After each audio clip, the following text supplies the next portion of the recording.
Hello guys, आज हम global martial art का चैप्टर 23 को एक्सप्लेन करेंगे। पिछले चैप्टर्स में हमने देखा था फांगपिंग की जो इन हाउस ट्रेनिंग थी, जो सारे टीचर्स ने ट्रेनिंग दी थी, वो कंप्लीट हो चुकी थी। और एक चैलेंज भी जो उसकी मास्टर ने चैलेंज दिया था एक उसमें अरीना में, उसको भी उसने जीत लिया था। तो उसकी मास्टर ने उसको अपने घर बुलाया था कि मैं तुम्हें कोई गिफ्ट दूंगी अगर तुम चैलेंज जीत जाते हो तो वे उसके घर पहुंचते हैं और वहाँ उसकी मास्टर बोलती है उन्हें कि मैं अभी अभी डंजन कंप्लीट करके आई हूँ और डंजन में बहुत सारी चीज़ें बिगड़ चुकी हैं। बहुत ही ओवर क्राउडेड डंजन हो चुका है। वहाँ पर अब कुछ भी सेफ नहीं है। फांगबिंग कहता है कि क्या हम डंजन में जाने लायक हैं? तो उनकी मास्टर कहती है बिल्कुल भी नहीं। अभी तुम्हारी जो ये टूटी फूटी जो तुम्हारी टेक्निक्स हैं, इससे तो तुम डंजन में बिल्कुल भी नहीं जा सकते हैं। वहाँ के डंजन के क्रीचर्स अब बहुत ही अग्रेसिव और अटैक करने वाले हो गए हैं। पहले जो इतने थोड़े शांत थे, जिनसे हम फाइट कर सकते थे, अब उतने अब वे लेवल अप हो गए हैं और वे कुछ तरीके से अब ज़्यादा अटैक करने लगे हैं। तो अभी मैं बड़ी मुश्किल से वहाँ से सर्वाइव करके आई हूँ। और कहती है स्कूल भी अब जल्दी ना जल्दी कुछ ना कुछ डिफ़िकल्टी लेवल बढ़ाएगा ट्रेनिंग में। सभी बच्चों को ऐसा ट्रेनिंग कराई जाएगी कि वहाँ से वहाँ के एनवायरनमेंट में सेटल किया जा सके, क्योंकि वहाँ का एनवायरनमेंट अब थोड़ा और हार्श हो चुका है और डैमेज करने वाला, यानी और ख़तरनाक डेंजरस हो चुका है। तो उसी के हिसाब से ट्रेनिंग लेवल को भी बढ़ाया जाएगा। फांगपिंग को कहती है आज तुम घर जाना और घर से स्कूल के लिए 2 दिन की छुट्टी ले लेना, हम कहीं जाएंगे। तो फांगपिंग घबरा जाता है, क्या हमें डंजन लेके जा रहे हो क्या आप? फिर तभी वो कहती है नहीं, तुम डंजन के लायक नहीं हो अभी। तुम्हारी ये टूटी फूटी टेक्निक्स वहाँ पे काम नहीं आएंगे अभी। अभी तुम्हें थोड़ा एक दूसरी जगह लेके जाने की कोशिश करें। और तुम्हें याद है ना, मैंने तुम्हें गिफ्ट देने की बात की थी। आज जो तुम्हें तुम्हारा गिफ्ट देती हो, अगर तुम टूर्नामेंट में जीतते हो तो मैं तुम्हें गिफ्ट देने वाली थी। तो ठीक है। तो बाहर गेट के बाहर जाते हैं, उनकी मास्टर एक गाड़ी को ड्रिफ्ट करते हुए लेके आती है उनके सामने और वहाँ पे खड़ी कर देती है। फांग उस गाड़ी को देखकर चौंक जाता है, कहता है व्हाट ए अमेजिंग गिफ्ट, क्या आप ये मुझे दे रहे हो? हाँ हाँ, ज़्यादा मत सोचो, आओ गेट अब गाड़ी में बैठो। तो वे आउट से मैजिक सिटी के बाहर आते हैं और वहाँ पर एक बिल्डिंग के पास एक पुरानी बिल्डिंग होती है कि एक किस्म का कहते हैं यूनिवर्सिटी टाइप का होता है। वहाँ पे 2 बॉडीगार्ड खड़े होते हैं। वहाँ जाके गाड़ी खड़ी कर देती है वो। और उनकी मास्टर आती है और 10,000 पर पर्सन के हिसाब से एक एक ब्लड पील्स 10,000 के बराबर की है, यानी 30,000 के बराबर की है, यानी 10,000 पर पर्सन काउंट हो जाएगा। तो वो फांग पिंग उस घर को देख कर कह रहा था, तो ऑर्डिनरी सा एक मेंशन लग रहा है, क्या इसमें कुछ हम एडमिशन वगैरह करने आए हैं, क्या करने आए हैं मैम? मैम से पूछ रहा था। तो कहता है वो वैसे ऐसे क्वेश्चन वोश्चन कर रहा होता था कि मास्टर आखिर यहाँ हमें क्या दिखाने के लिए ले आई है। तो जब भी वो मास्टर उस गेट को खोलती है उस घर के, और वो अंदर एक अंडरग्राउंड एरिना टाइप का होता है जहाँ फाइट चल रही होती है बहुत ज़्यादा, और वहाँ पे बहुत ज़्यादा क्राउड भी होती है। और वो चीयर कर रही होती है फाइटर्स को और बैटिंग भी कर रही होती है साथ के साथ, और बहुत खून खराब हो रहा है। जो उनके साथ वो लड़की होती है, वो उस खून को देखकर उसको उल्टी आ जाती है, क्योंकि उसको अभी खून देखने की आदत नहीं है। पर तभी उसकी मास्टर कहती है अगर तुम इतने से खून देख के अभी तक यहाँ पे टॉलरेंट नहीं कर पा रहे हो, तुम आगे क्या करोगे डंजन में? तभी लड़की कहती है नो मास्टर, मैं कर सकती हूँ।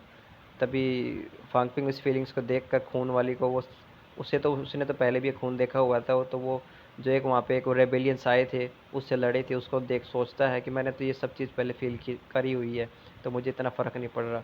तभी वहाँ पे जो उसके दो इंचार्ज होते हैं उसी टूर्नामेंट के, वो कहते हैं मास्टर इनविजिबल इंस्ट्रक्टर, आपका यहाँ पे आना क्या हुआ?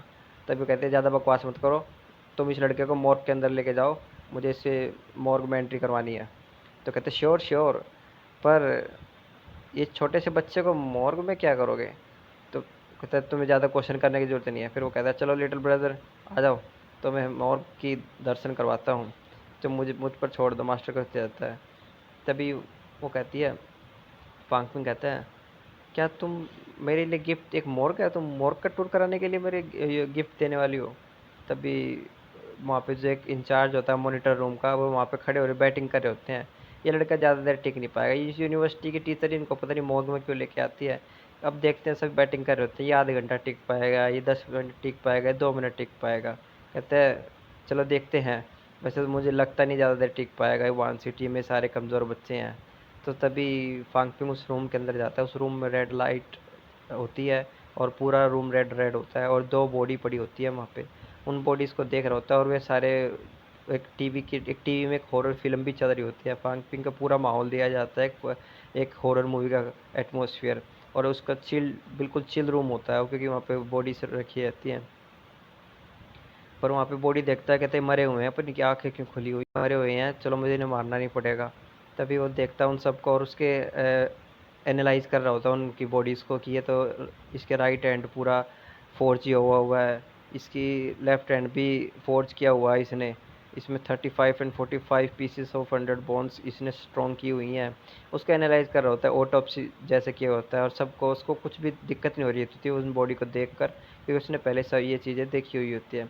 तभी वो बॉडीज़ उठती हैं और फांगपिंग पर हमला करने लगती है। फांगपिंग एक बार तो चौंकता है, और फांगपिंग अपनी एक किक मारता है और तीनों बॉडीज़ को दीवार पर टिका देता है।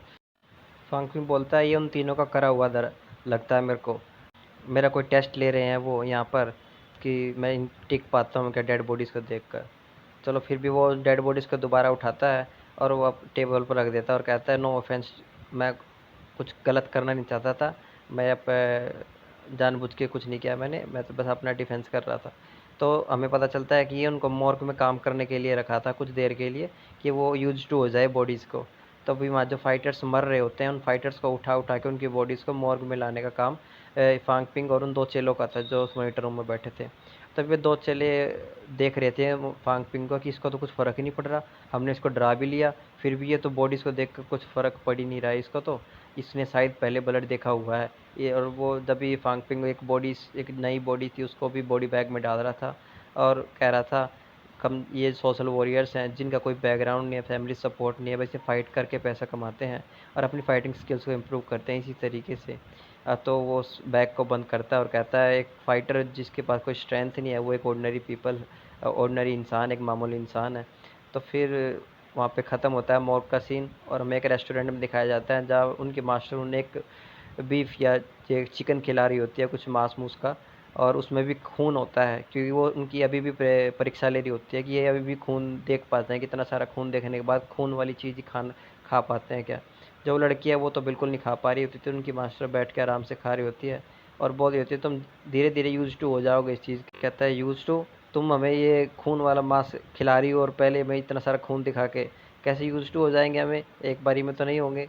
तो कहते हैं, डंजन में तुम्हें इससे भी बहुत ज़्यादा ख़राब चीज़ें देखनी पड़ेंगी, वहाँ तो तुम्हें रो मांस खाना पड़ेगा, वहाँ पे खून चलो देखने की ज़रूरत नहीं है, फिर भी तुम्हें अपना रू प्रिपेयर करके खुद मार के खाना पड़ेगा चीज़ें, और तुम्हें एनर्जी ज़रूरत है वहाँ पर, तो तुम्हें वहाँ पे एनर्जी माइंस की ज़रूरत पड़ती है कुक करने के लिए, अगर वो भी बहुत ही रेयर होती है। अगर तुम अपना खाना बनाने में उसका यूज़ कर लोगे तो तुम ट्रेड नहीं कर पाओगे कुछ भी, तो इसीलिए ये चीज़ें तुम्हें पहले से तैयार रखनी होगी। तो फांगपिंग से पूछते हैं, कैसा रहा तुम्हारा कॉप्स में मुर्दों को देखकर, तुम्हारा एक्सपीरियंस कैसा रहा।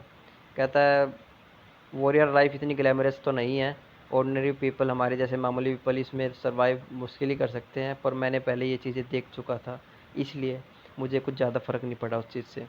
तो कहती है, क्या तुमने सोचा है उसके बारे में जो मार्शल कॉम्बैट होने वाली है उसमें खेलने के लिए, जो टूर्नामेंट है लाइफ एंड डेथ एक्सपीरियंस वाली, उसमें तुम क्या पार्टिसिपेट करोगे? क्या तुम्हारी स्ट्रेंथ इतनी इम्प्रूव हो चुकी है तुम पार्ट कर सकते हो, जो अभी टूर्नामेंट हो रही है अंडरग्राउंड, इसमें पार्ट ले सकते हो?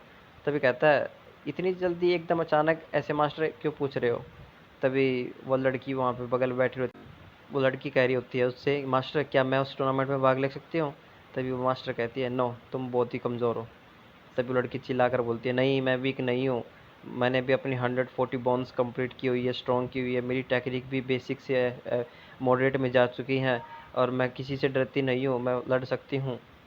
तभी कहते हैं, अगर तुम आज नहीं टिक पाई खून देख कर तो तुम्हारा कोई फ़ायदा नहीं है, तुम अभी तक खून देखने की आदत नहीं है, तुम खाना भी नहीं खा पा रही हो। तभी वो ज़बरदस्ती खाना खाती है, मैं खा सकती हूँ, पर तुरंत उसको उल्टी आ जाती है और वो वहाँ से भाग जाती है। तभी वो मास्टर से बता रहे, master why is shooing so active, वो इतनी उतावली क्यों रहती है इन फाइटिंग्स में भाग लेने के लिए। तभी उसकी मास्टर बताती है कि उसके फादर 4 रैंक मार्शल आर्टिस्ट थे और वो एक बैटल के दौरान मर गए थे डंजन में। तो उसके पापा के मरने के बाद जो उसके पापा का बिजनेस था उस पर बहुत सारे लोग कब्जा करना चाहते हैं, क्योंकि वो लड़की कमज़ोर है। तो ये लड़की जब से ताकतवर होना की सोच सोच रही है कि मैं ताकतवर होना, जब वो बिजनेस संभाल पाएगी उसका। तो she is not like you unmotivated, तुम तो बिल्कुल भी दिलचस्प नहीं लेते हो काम में, पर वो पूरा दिलचस्प लेती है, बस उसमें ताकत नहीं है। तभी वो भी फांग भी बोलता है, मैं भी स्ट्रांग बनना चाहता हूँ, मैं भी रिच बनना चाहता हूँ, मैं भी अपनी फैमिली को सपोर्ट करना चाहता हूँ, यस यस यस, पर तुम इतने मोटिवेटेड नहीं हो, पर तुम मरने से तो डरते हो। तो इसीलिए तुम्हारा मोटिवेशन यही मानती हो, तुम लाइफ जीना चाहते हो। तभी कहते हैं चलो एक गेम ट्राई करते हैं, अभी अंडरग्राउंड में एक गेम चलते हैं ऐसे। तभी कहते चल ट्राई करते हैं। तो वो डंजन में जाते हैं, उनने डंजन में सॉरी अंडरग्राउंड अरीना में, जहाँ पे अभी उन फाइट्स देख रहे थे वो।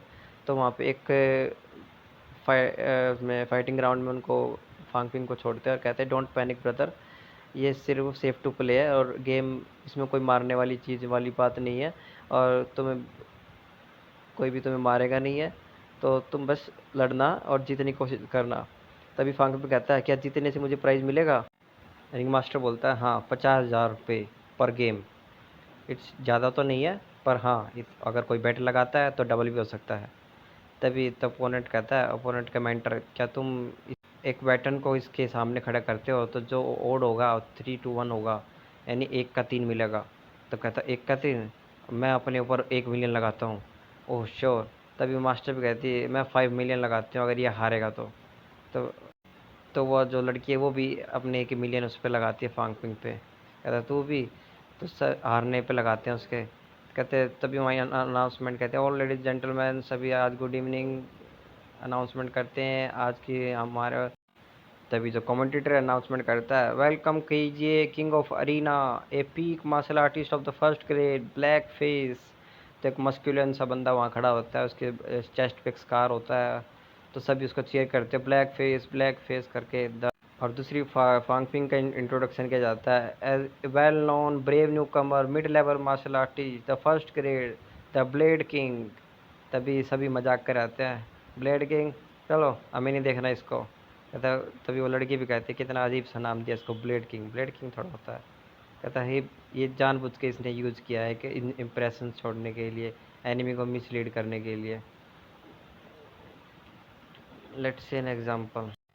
तो फांगपिंग उससे बात कर रहा होता है, कह रहा अंकल मैं थोड़ा नर्वस हूँ और मेरा रिंग में फर्स्ट टाइम है, क्या तुम थोड़ा सा नरमी बरत सकते हो मेरे ऊपर? मैं हार मान लूँ अगर मैं जीत नहीं पाया तो। कहता है वो तो डिपेंड करता है, पर किस चीज़ पे? कम ऑन अंकल, आप बहुत सीरियस हो, मैं बहुत नर्वस हो रहा हूँ। आप मुझे मार तो नहीं डालोगे? आप थोड़ा सा सोच लीजिए ना। तो कहता है अब मरने की ज़रूरत नहीं है, मगर तुम बहुत ज़्यादा शोर कर रहे हो, मेरे कान में खुजली हो रही है। तो तभी फाइट की रिंग बजती है। कहता है बैटल बिगेन। तभी फांग एकदम अचानक उसके पीछे आता है और उस पर अटैक करता है हवा में उछल कर। तो कहता है डाई मरो, और अपनी किक मारता है ज़ोरदार उसके सर पर। तभी कहता है मैंने इसको अंडर एस्टिमेट कर दिया, ये कॉमन नहीं लग रहा है। इसकी एक मोमेंट इसके पंच, तभी फांग जोरदार बिरजार ऑफ पंचेस उस पर बरसाता है। तो सभी को ब्लॉक कर रहा होता है वो फाइटर। तभी कहते सभी चीयर कर रहे होते ब्लैक फेस क्या कर रहे हो ब्लैक फेस, ये न्यू कमर है, इससे हार रहे हो, इस तरीके से हार रहे हो।